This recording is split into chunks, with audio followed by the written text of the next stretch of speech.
Legacy Precious Metals is the company that I trust to give you good and patient counsel for investing in your retirement. The Biden administration has caused a financial crisis, and they have no clue how to fix it. Oil prices have skyrocketed, and when oil prices go up, not only do your expenses go up, but the cost of transportation and shipping spikes, leading the prices of goods to rise. And we are already seeing record inflation. That's the last thing that we need.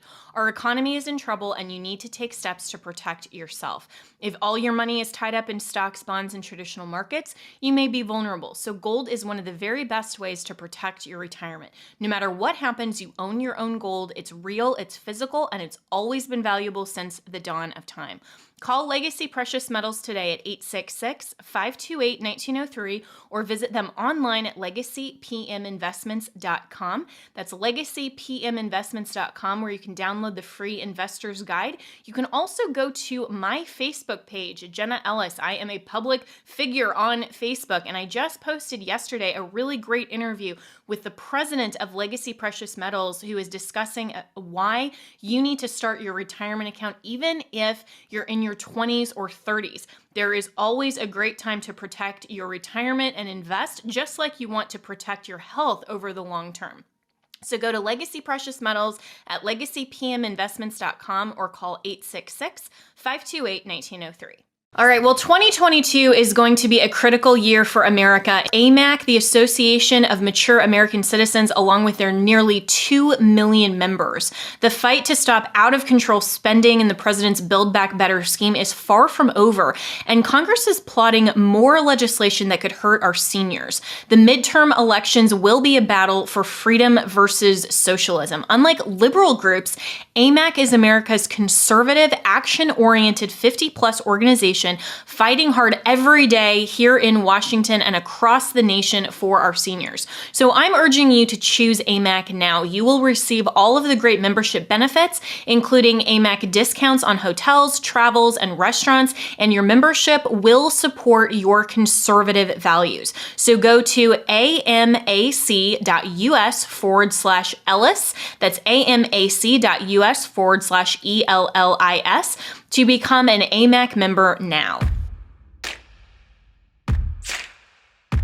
As a constitutional law attorney, former senior legal advisor, and personal counsel to President Donald J. Trump, Jenna Ellis believes in the rule of law and the importance of integrity in our elections. And she's ready to tackle the big cultural and legal issues facing America.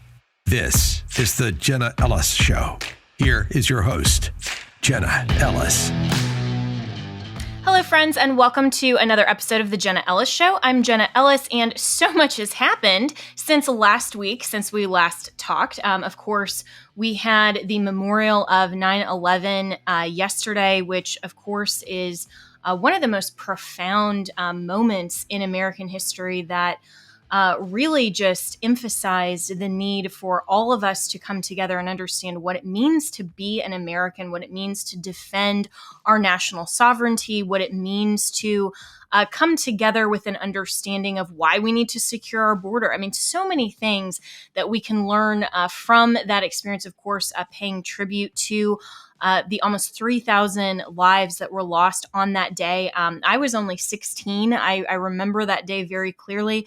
I was interning for the Colorado Lieutenant Governor's office at the time. And, this was back before there was any security, any of the metal detectors, any of that. You could just walk into the state capitol. I mean, that seems probably completely bizarre and foreign to us, and certainly to any of the Gen Zers who don't remember really a time before 9/11. And, of course, we completely pay tribute and respect and honor to the people who sacrificed their lives and also worked so hard that day. My good friend, Rudy Giuliani, of course, Bernie Kerik, who was the police commissioner at the time, two individuals I've gotten to know very well and had an opportunity, of course, to work with on the aftermath of the 2020 election. So all of that was a deep moment in American history and a good remembrance yesterday.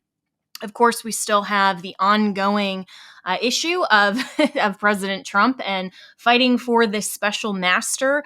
And we'll get into that more later this week when we have the judges ruling on who she is going to appoint as special master. The DOJ and President Trump, just by way of quick update, they have said that they've both filed their recommendations for who a special master should be. And then the judge will take that into consideration. A couple of things on that. So why isn't this judge just saying that she'll review it? I mean, she may not have time. She may not want to be the arbiter of that and actually, appointing someone who's totally independent. But of course, the judiciary is independent. So she probably will set a third party. But she also could have a compromise and designate one person from the DOJ and one person that Team Trump recommends, and then any disputes between the two special masters, she could arbitrate and say, okay, I'm going to rule this or that way on whether a privilege is invoked.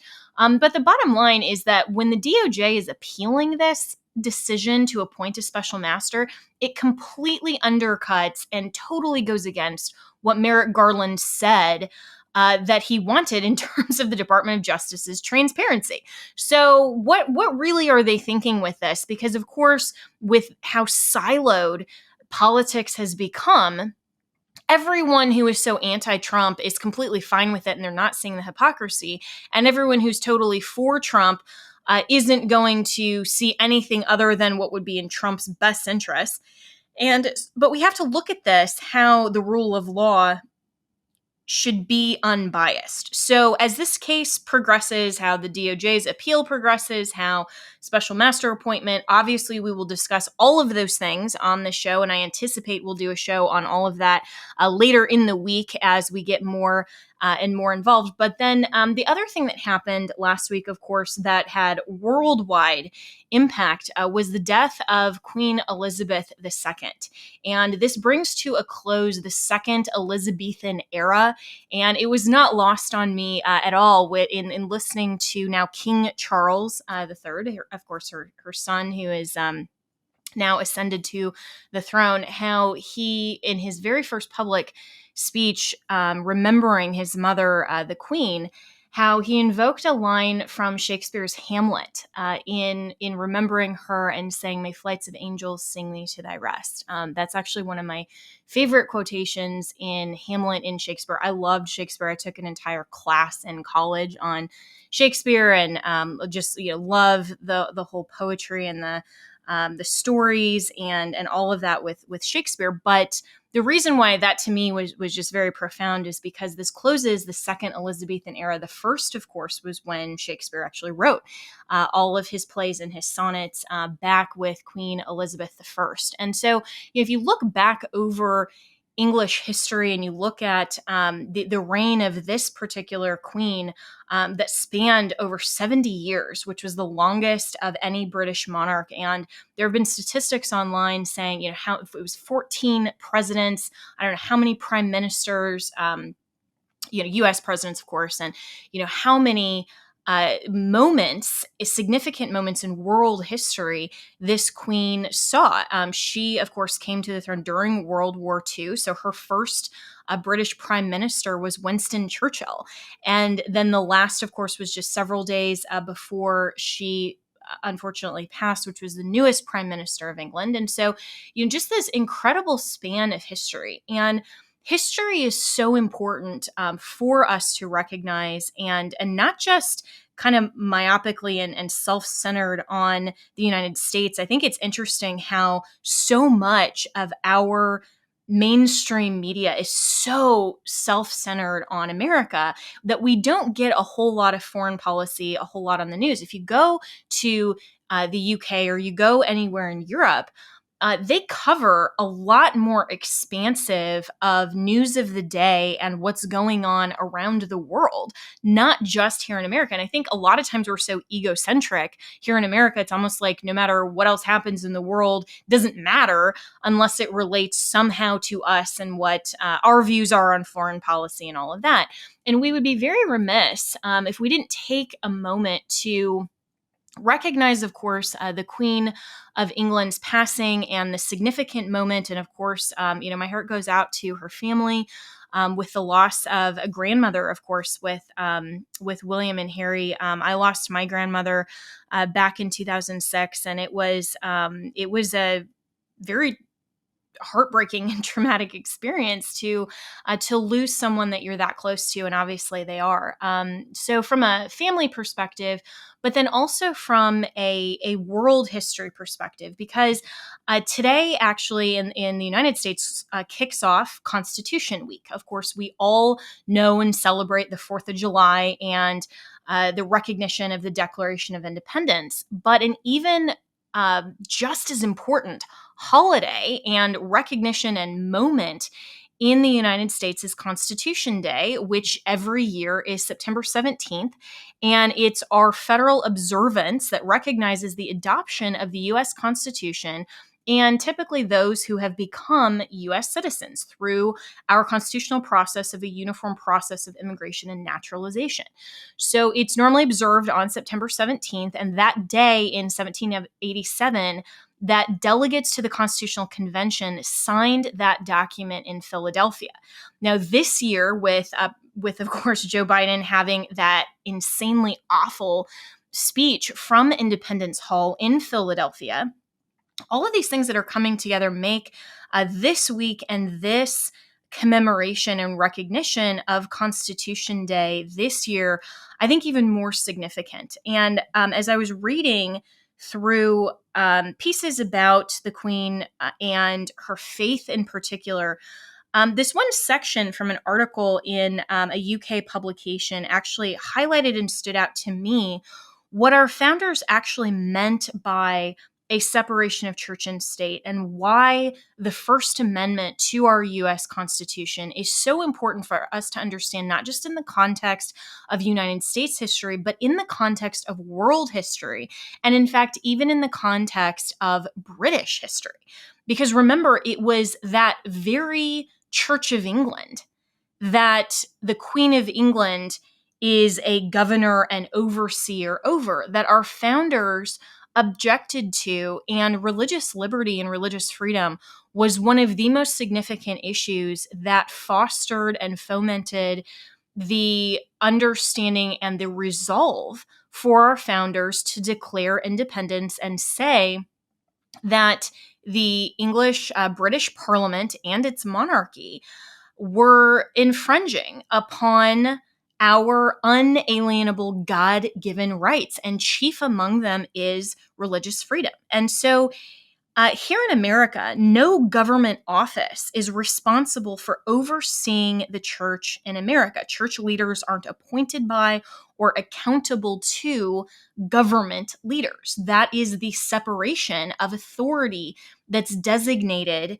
by God Himself, as our founders recognized, but in our separation of powers. So we typically like to talk about separation of powers in the context of our U.S. Constitution as just between the three branches of federal government, and then, of course, federalism, which is the differentiation and the separation of powers between federal government, state government, and the powers reserved to we the people. But the separation of powers also exists between three other authorities, which are given by God to the civil government as a whole, which would include, of course, our federal, state, and local government, the church government, and then the family government. And in this article that was talking about the Queen's faith, it said this: when she became queen, Her Majesty was automatically given the role of defender of the faith and supreme governor of the Church of England, a responsibility she took incredibly seriously. Her duties included appointing archbishops, bishops, and deans of the Church of England on instruction of the Prime Minister. So think about that contrast between how the Church of England operates and how it operated back in 1776 and 1787, and how our American system of government operates today. We don't have a government agent or civil authority that tells the church who we can ordain as pastors, who our governors and our ecclesiastical authorities are in any church faith and any church authority and any church structure in America, whether it's the Catholic Church, the Protestant Church, or even or Jewish communities or Muslim, I mean, any faith in America, the government does not appoint the ecclesiastical order of a church. It doesn't appoint the authorities, and it doesn't do that in any way in connection with the president, the governor of a state, or any other state and local official. And the reason for that is because our founders recognized that we, the people, needed to have religious freedom and a separation from government control of the church. Now, I was out in LA last week and filming a documentary, which I hope all of you will see when it comes out, and it's called The Essential Church. You can go to essentialchurchmovie.com, and this is telling the story of what was one of the most significant lawsuits and actually set of lawsuits in our modern era fight for religious freedom. Because what we saw in the aftermath of COVID, of course, was governors and health officials, of course, as part of the bureaucratic executive branch, and not even the legislative branch, but all executive power harnessing the pretext of COVID for emergency powers, telling the church how they had to either shut their doors and not meet at all, or how they had to observe some particular aspects of their expression of worship. Like, for example, in LA County, there was a mandate that people coming to church couldn't sing, because singing, and obviously that's part of the Protestant faith, that's part of the worship service, and the governor and the health officials at the time said, well, that's going to spread COVID, and so you can't do that. And simultaneously, and this is the key, simultaneously, when they were saying that the health impact was far too dire, they were also allowing other quote unquote essential businesses or essential entities that they, in their arbitrary and capricious view, were essential enough to society that they could stay open. Among these, in the state of California and in LA County, were strip clubs, marijuana dispensaries, big box stores like, the Walmarts and the Targets, and some of these other businesses and organizations that, in its wisdom, of course, marijuana is way more important to the state of California and access to marijuana than a citizen's access and participation in expression of their faith. And this is fundamentally antithetical to our constitutional system and design for religious freedom. And so, as we contrast this with the Queen's position as the head of the Church of England, imagine for a moment if whoever we elected as president, if Joe Biden or Donald Trump or Barack Obama or George Bush or Bill Clinton, any, regardless of party, regardless of how you feel about any of those people, if they, when they became president, became the head of the Church of America, we would all think that that's absolutely absurd, because our understanding in America of our ability to practice our faith or not, we absolutely have the ability to refrain from practicing a faith that's against our sincerely held beliefs. We know instinctively that that would just be utterly wrong, and it would be madness for the government to somehow be over the church, and not only for individuals and compelling us to how we are supposed to worship, but also to interfere with and actually control the ordination of the ecclesiastical order, our pastors, how pastors are ordained. And, there's a huge divide right now in the church, in Protestantism, whether or not women can be pastors, what exactly the Bible teaches on the ecclesiastical order, how women can or can't teach, some of those things. And those are all fair debates, but they're in-house within the context of the church's authority. And importantly, it is not for Joe Biden or Gavin Newsom or Ron DeSantis or anybody else who is an elected official or a civil government official to tell the church the answer to that question. But we contrast that with England and how the Queen of England and now the King of England will be the sovereign, not only of civil society, but also of the church, and be the head of both of those spheres of authority. That's what our founders desired to separate. It's not to say whatsoever that Christians or anyone of any particular faith can't be involved in government and cannot bring elements and aspects of their faith to the government. I mean, in fact, most of our founders recognized God and were at least expressively and professed to be Christians. And they were the ones that recognized, because of their Christian faith, they recognized the importance of religious freedom. So I think this is a great moment to step back, not only in the start of Constitution Week, and I hope that all of you will observe September 17th this weekend and recognize what a beautiful, wonderful structure our Constitution is, but also be thankful that our founders in their wisdom saw and recognized that system in the United Kingdom and rejected it for a very good reason. And when we look at our First Amendment to the Constitution, when we look at the limited powers that the Constitution provides to our legislative branch, to the legislature, to Congress, to the executive branch, to the president and any federal agencies, to the judiciary, there is no power that's given to the legislature or to the executive to make any particular findings or inquire into the adequacy or conduct of religion.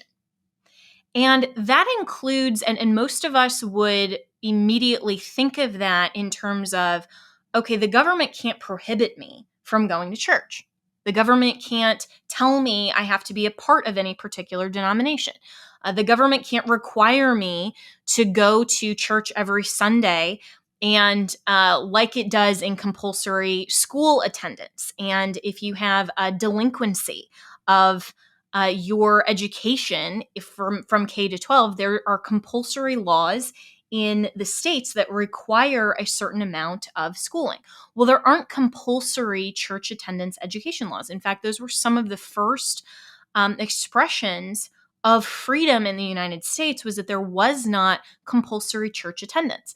And we all understand that, but the flip side of that, and what is also protected in our First Amendment, is also that the government cannot compel us to speak or act or participate in any religious conduct or conduct at all that violates our sincerely held religious beliefs. So this would include anything like a cake baker who does not want to participate in the same-sex union of a same-sex couple. It would include a florist who also doesn't want to participate in that kind of solemnization of a union that, on religious grounds, disagree with. It would also include things like compulsory vaccine injections that violate a person's sincerely held religious belief to not participate in a compulsory vaccine that was developed using abortifacients and that was developed on fetal stem cells. And I believe that the First Amendment and a religious objection, a conscience objection, should extend even beyond that, even to someone who just has, for any reason, a conscientious objection to saying, I can't take an experimental injection because I don't know how that would, for example, have an impact on the reproductive system of a man or woman. And we're seeing a lot of that now come out in the aftermath of all of these vaccines, and how there's one article that reported 44% of pregnant women who took the vaccine during the height of the coronavirus ended up having miscarriages. And that was reported by an outlet. And even if it's, 4%, that is something that is so literally grave and has such an impact on those of us who respect the mandate from the Bible to have children and to have and participate in a family unit, that we should be able to object on that basis, because religious liberty in America is one of the most fundamental aspects of our ability to truly worship God and recognize and exercise the recognition of the fact that we are human beings made in the image of God.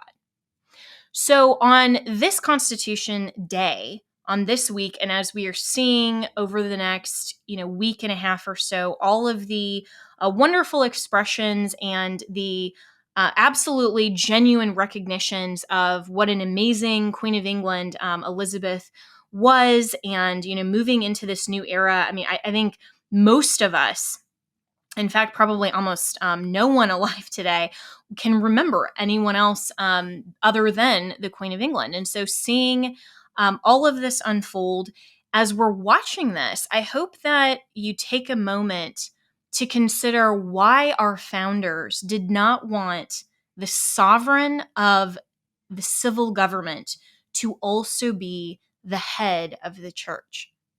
And as we recognize September 17th, later on this week, recognize and be thankful and perhaps even resolve to fight harder and stand up more strongly for the liberty that our founders recognized as God-given and therefore required our government to stay out of, to preserve and protect, but to say, sorry, civil government, you can't tell the church how to conduct its own business, who to ordain, what theology to teach, and who has to go to church.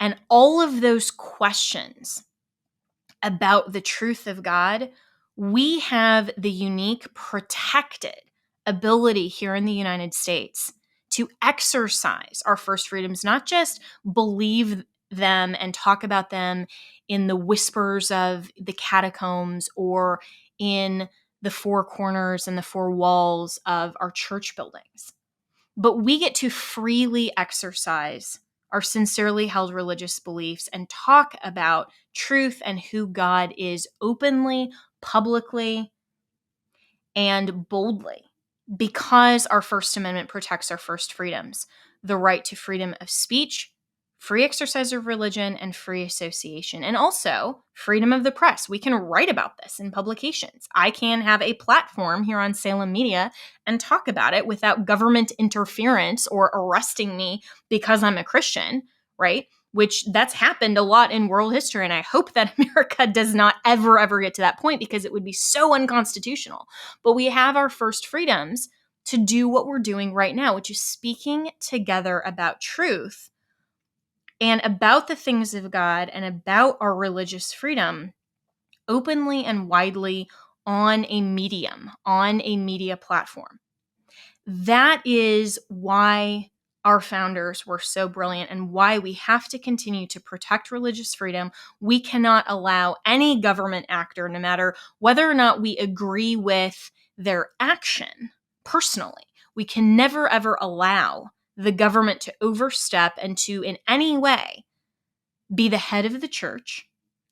And we also cannot allow a warped, perverted misinterpretation of what a separation of church and state genuinely means in the context of our U.S. Constitution. So we'll talk more about the Constitution this week and also get to a few of the other headlines. But I wanted to take a few minutes today to recognize this significant moment in world history with the passing of the Queen, and why it's so significant what our founders did and how they mutually pledged their very lives, their fortunes, and their sacred honor to protect our right to speak together about truth.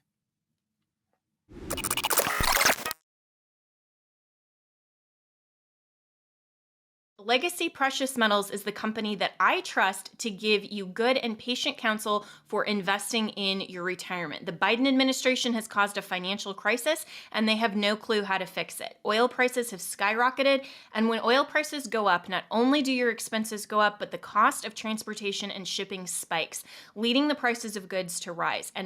And we are already seeing record inflation. That's the last thing that we need. Our economy is in trouble, and you need to take steps to protect yourself. If all your money is tied up in stocks, bonds, and traditional markets, you may be vulnerable. So gold is one of the very best ways to protect your retirement. No matter what happens, you own your own gold. It's real, it's physical, and it's always been valuable since the dawn of time.